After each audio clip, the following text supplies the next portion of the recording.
Alright YouTube, check what I picked out from the junkyard the other day. This is an antique compressed air hose spool, similar to the one I got. That's a Agri-Supply special, but mine isn't spring loaded. I have to spool it myself. This one, on the other hand, is spring loaded, and it's just really well built. I was taking it apart and cleaning it. Still need to test the valve, but as you can probably see, maybe just here, it does work, and boy is it got some solid components. I mean, just listen to that.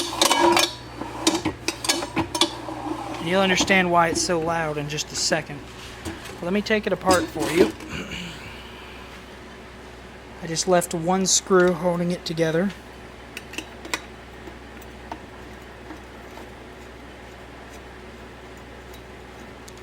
And it is just, it's just exceptionally well built. I wish I could find a badge to tell me what it is, but I can't. I mean, shoot, that's the outlet for the hose. I mean, you wouldn't get that from today. But, that's the spool. Little clamps for the hose. That's the remnants of the old hose. You know, it's probably been on there 30 years or whatever the hose was, and it just had melted. So now we're getting down into the meat.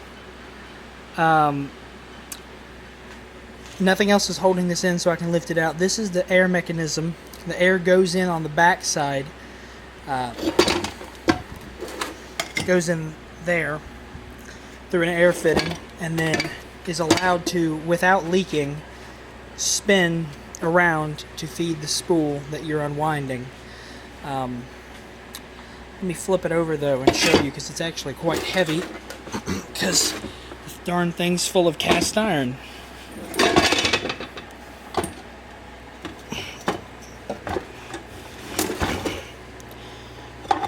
Alright, so here is the mechanism that controls the braking. Two little asbestos pads. The thing was full of it was full of this, kind of a brake dust and metal shards and rust. So I soaked it in gasoline, got everything free. But these are just the centrifugal clutch. Both sides, just exceptionally well built. You wouldn't see these big cast iron pieces in today's stuff, and then that has to do with the ratchet. It coincides with this cutout right here, as well as these little hooks. There's a hook there. Hold up. There's a hook there, as well as there.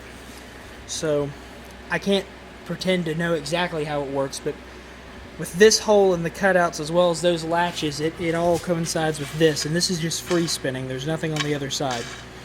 But this is the braking mechanism to differentiate when you're pulling the hose out and when it's just freewheeling and spooling up. This is what will grab and lock on and shoot. You can adjust the depth of the brakes, quote unquote.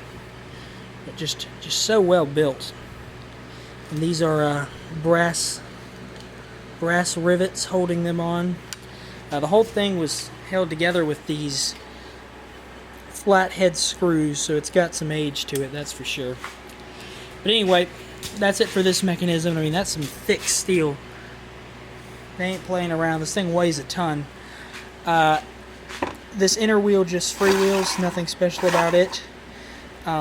This outer drum you see here is what the brake pads coincide with, so they grip onto the outer edge of this. You can kind of see, yeah, you can see the wear where they grip. These are through bolts. They just clamp everything together. I'm not going to take it apart any further because I don't want that big clock spring flying out and killing me.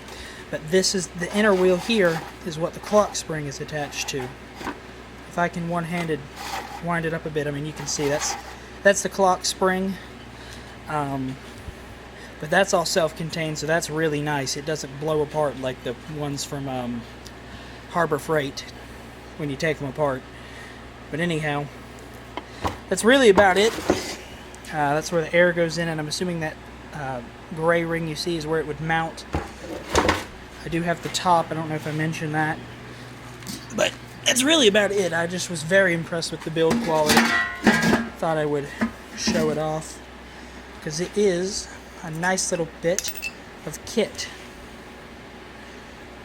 And it was in the back of a school bus from the 50s, sitting in a pile of torque flight transmissions and max wedge pistons.